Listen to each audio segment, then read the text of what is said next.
Kan berdasarkan Undang-Undang Polri, penugasan Polri ke institusi-institusi non Polri sah.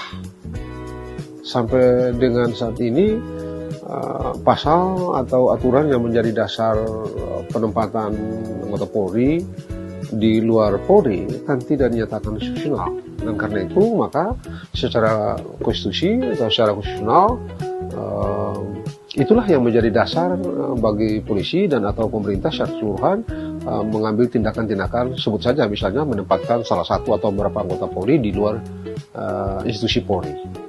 Sekali lagi itu karena undang-undang yang menjadi dasar atau pasal yang menjadi dasar memang sampai dengan sekarang existing secara konstitusional, sehingga beralasan hukum untuk menggunakannya sebagai dasar hukum, dan kalau ada tindakan-tindakan yang sudah dilakukan atau akan dilakukan tetap sah, dengan atau telah atau akan dilakukan di luar Polri bagi saya sah. Mengapa sah? Oleh karena hukum yang menjadi dasar tindakan itu sejauh ini sah, ada, karena ada hukumnya ada. Lain soalnya kalau hukumnya nggak ada. Apa hukumnya? Ya pasal 28 itu.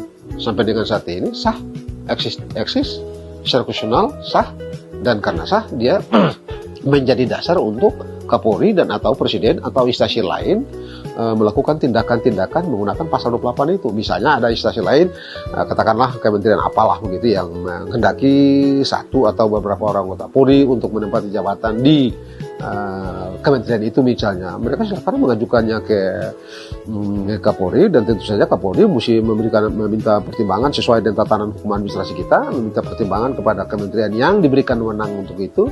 Nah, kalau misalnya kementeriannya mengatakan oke, setuju, barulah Kapolri bisa menerbitkan SK untuk menempatkan orang-orang itu di luar institusi Polri. Kembali saya ingin menegaskan bahwa sah penempatan anggota polisi di luar polisi. Mengapa sah? Karena ada undang-undang yang menjadi dasar itu sampai dengan saat ini sah berlaku. Di luar itu seluruhnya sah. Termasuk misalnya menempatkan anggota polisi di luar institusi yang dalam tanda petik tugasnya agar tidak simetris dengan polisi gitu ya, tetap aja sah.